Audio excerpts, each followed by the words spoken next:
Doctor Yunus এগিয়ে চলো, নির্বাচন না সংস্কার, নির্বাচন না সংস্কার, এটি একটি গুরুত্বপূর্ণ প্রশ্ন। বাংলাদেশি ডায়াসপোরা পুরো বিশ্বে সবার একটি প্রশ্ন, বাংলাদেশ যেন একটি যেনতেন নির্বাচনের দিকে না যায়। তাই আমরা এই সমাবেশে অনেককে জিজ্ঞেস করেছিলাম তারা নির্বাচন না সংস্কার চান। চলুন তাদের মতামত জেনে নেই। সংস্কার করে পরে নির্বাচন হবে, প্রয়োজনে যদি 5 বছর ডক্টর ইউনূস থাকতে হয়। তো পিছনে যা হচ্ছিল সামনেও তাই হবে, সো আগে সংস্কার দেন নির্বাচন। সংস্কার আগে, এরপরে বিচার, এরপরে ইলেকশন। আমরা আসলে সংস্কারই চেয়েছিলাম, কিন্তু সংস্কার বলতে এখন আর সংস্কার বলে কিছু হচ্ছে না, যে কারণে আমরা এখন নির্বাচনই চাইছি। নির্বাচনে গিয়ে যদি অ্যাকচুয়াল গভর্নমেন্ট আসেন তখন হয়তো বা পাবলিক সেন্টিমেন্ট একটু চেঞ্জ হতে পারে যে না, এটা নির্বাচিত সরকার, তো আমাদের দায়বদ্ধতা আছে। এখন সরকার মানে ইন্টারিম বলে হয়তো বা আমরা ওইভাবে নিচ্ছি না সরকারকে, সো সংস্কার বোধহয় পিছিয়ে যাচ্ছে কিংবা কোনো গোষ্ঠী দল পিছিয়ে রাখার চেষ্টা করছে।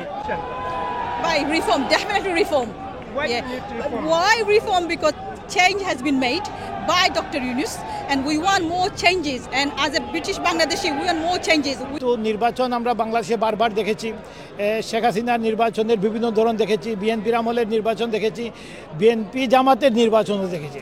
আমরা গতানুগতিক নির্বাচন চাই না। আর বাংলাদেশে সংস্কারের মাধ্যমে একটা স্থিতিশীল রাষ্ট্র হবে, যেটা মানে যেখানে নির্বাচন একটা অর্থবহ নির্বাচন হবে। সুন্দর কোয়েশ্চেন, এটাই চলতেছে বাংলাদেশ জুড়ে, সারা বিশ্বে জানতেছে যে আমাদের নির্বাচনের সংস্কার চাই।